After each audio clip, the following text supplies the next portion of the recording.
வெந்து தணிந்தது காடு. விஷால் சாருக்கு ஹாப்பி பர்த்டே பாடு.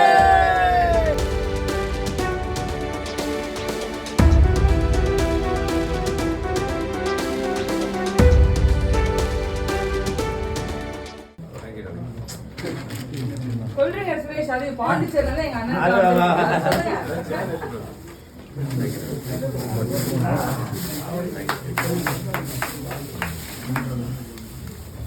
வெந்து தணிந்தது காடு. விஷால் சாருக்கு ஹாப்பி பர்த்டே பாடு. Happy birthday, happy birthday.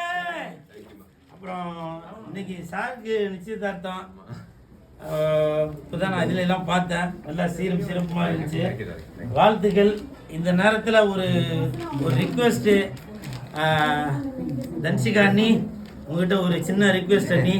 நான் சாரை வச்சுட்டே சொல்கிறேன். என்னன்னாக்கா, சார் பார்க்கறதுக்கு தான் ஆக்ஷன் ஹீரோவோ நல்லா போல்டாக இருக்கிறாரு. ஆனால் அவர் ஒரு குழந்தை மாதிரி.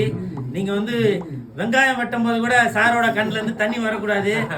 நிறைய பேர் நினைப்பீங்க, சைலன்ஸ், நிறைய பேர் நினைப்பீங்க இது ஏதோ காமெடிக்கு சொல்கிறார் போல அப்படின்னு. அது இல்லை, அவன் இவன் படத்தில் சார் அவர்கள் நடிக்கும்போது அந்த கண்ணை வருத்தி துருத்தி நடித்தது இன்ன வரைக்கும் அவருக்கு வந்து கண்ணில் வந்து அந்த ஒரு பிரச்சனை இருக்குது அப்படின்னு சொல்லி பல பேட்டிகளில் சொல்லியிருந்தாங்க.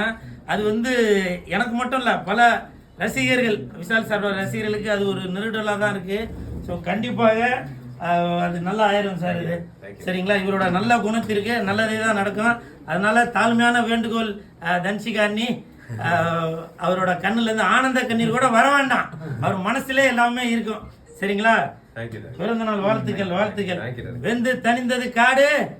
விஷால் சாருக்கு ஹாப்பி பர்த்டே. செய்திகளை உடனுக்குடனும் துல்லியமாகவும் தெரிந்து கொள்ள சப்ஸ்கிரைப் பண்ணுங்க.